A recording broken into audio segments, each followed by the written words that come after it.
प्यारे दोस्तों नमस्कार। मैं संदीप मिश्रा आज आप लोगों के लिए 71 से लेकर के 80 तक क्वेश्चन लाया हूं। इसमें टोटल जो हमारी टेस्ट सीरीज चल रही है 500 क्वेश्चन की टेस्ट सीरीज होनी है। ये चीज़ आप लोग ध्यान रखना। टोटल 500 क्वेश्चन और जो बहुत ही ज़्यादा महत्वपूर्ण है आपके टीजीटी, पीजीटी और यूजीसी नेट कला से रिलेटेड सारे क्वेश्चन इसमें कराए जा रहे हैं। आप लोग इस को ज़रूर ध्यानपूर्वक पूरी वीडियो को देखें और कैसा लग रहा है। कोई कमी है तो आप लोग मुझे कमेंट करके ज़रूर बता सकते हैं कि इस वीडियो में क्या सुधार किया जा सकता है। तो आगे की तरफ बढ़ते हुए 71 क्वेश्चन को हम लोग पढ़ते हैं कि वाद शैली का पितामह किसे कहा जाता है। जो वाद शैली का पितामह है वो किसे कहा जाता है, और ऑप्शन में दिया हुआ है नंदलाल बोस, गगनेंद्र नाथ या अवनींद्रनाथ टैगोर या राजा रवि वर्मा। तो आप सभी को मालूम होगा बंगाल शैली के अगुआ कलाकार नंदलाल बोस को वाद शैली का पितामह कहा जाता है। ये क्वेश्चन बिल्कुल क्लियर है। अगला है 72, ठाकुर शैली को और किस नाम से जाना जाता है। मुगल शैली, बंगाल शैली, राजस्थानी शैली या दक्कन शैली। तो जो ठाकुर शैली है, ठाकुर शैली को हम लोग बंगाल शैली के नाम से भी जानते हैं। ये भी आपको बिल्कुल क्लियर होना चाहिए। आगे की तरफ बढ़ते हुए मैं 73 नंबर क्वेश्चन को पढ़ता हूँ। हिशदा कौन था। तो हिशदा कौन था। तो प्यारे दोस्तों, भारतीय कलाकार या चीनी कलाकार या पेरिस कलाकार या जापानी कलाकार। जो हिशदा है, हिशदा नाम जो है ये एक जापानी कलाकार का है, इसलिए एक जापानी कलाकार के रूप में इसका नाम लिया जाता है। अगला क्वेश्चन है हमारा 74, भारत शिल्प परिचय नामक पुस्तक के लेखक कौन हैं। मतलब भारत शिल्प परिचय नामक पुस्तक के लेखक का नाम बताना है। गगनेंद्र नाथ टैगोर या राजा रवि वर्मा या अवनी बाबू या असित कुमार हलदार। तो आपको सबको मालूम ही होना चाहिए जो भारत शिल्प परिचय नामक पुस्तक है ये अवनी बाबू के द्वारा लिखी गई थी, इसलिए इसमें ऑप्शन नंबर सी सही होगा। अगला क्वेश्चन आता है 75, ओकाकुरा नामक कलाकार जापान से भारत कब आया था। ओकाकुरा नामक एक कलाकार था जो जापानी था, जापान से भारत आया हुआ था। तो ये किस समय में भारत आया था। 1902, 1905, 1906 या 1915। तो प्यारे दोस्तों, ये कलाकार जो है 1902 में भारत आता है। ये आपको बिल्कुल क्लियर होना चाहिए।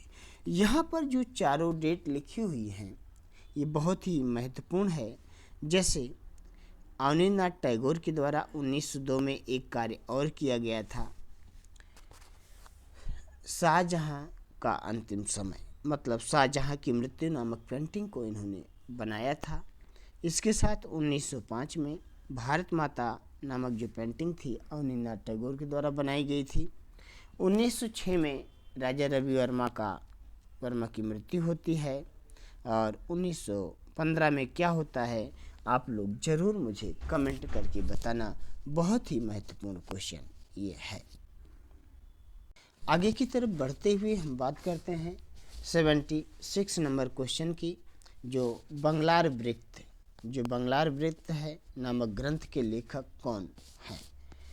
अवनी बाबू, आनंद कुमार या असित कुमार या श्याम बिहारी अग्रवाल। तो प्यारे दोस्तों, आपको मालूम होगा बंगलार वृत्त नामक ग्रंथ के लेखक जो हैं आपके अवनींद्रनाथ टैगोर जी हैं। इसके बाद 77 नंबर क्वेश्चन है, Indian society of oriental art की स्थापना कब की गई थी। Indian society of oriental art की स्थापना कब की गई थी। आप लोगों को मालूम है तो साथ साथ कमेंट भी कर सकते हैं। ये 1910, बी 1907, सी 1912 या D 1915। Indian society of oriental art की स्थापना प्यारे दोस्तों आप सभी को मालूम भी होगा, ना मालूम हो तो ज्ञात कर लीजिए और लिख लीजिए, 1907 ईस्वी में की जाती है। 1907 से एक चीज़ और भी आपको याद होना चाहिए, जो घनवाद है उसकी स्थापना भी 1907 में की गई थी। ये भी आपको बिल्कुल क्लियर होना चाहिए। आगे की तरफ पढ़ते हैं।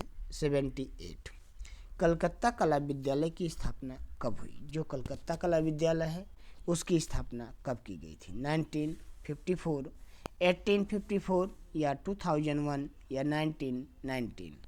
तो प्यारे दोस्तों कला, यहाँ पर कलकत्ता कला विद्यालय की बात हो रही है, जिसमें अवनींद्रनाथ टैगोर जी को प्रिंसिपल के रूप में नियुक्त किया गया था और प्रथम भारतीय प्रिंसिपल के रूप में भी नियुक्त किया गया था।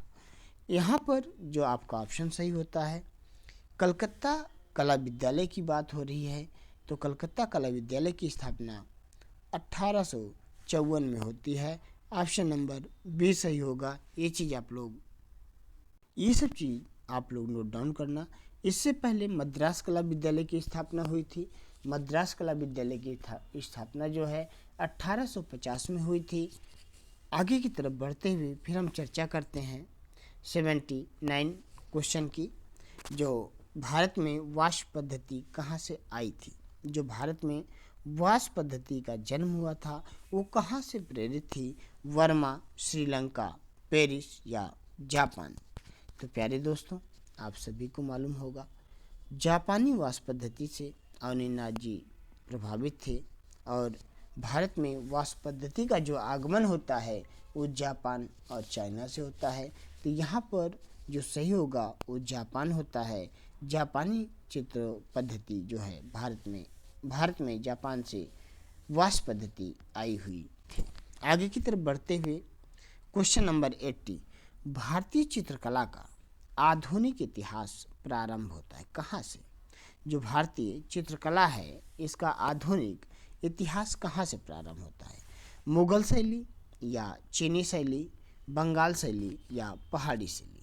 तो प्यारे दोस्तों इसका जो आधुनिक चित्र शैली का प्रारंभ होता है ये बंगाल चित्र शैली से होता है। ये वीडियो आपको अच्छी लगती है, हेल्पफुल लगती है तो लाइक शेयर सब्सक्राइब जरूर कर सकते हैं। धन्यवाद। अब मिलते हैं हम अगली वीडियो में।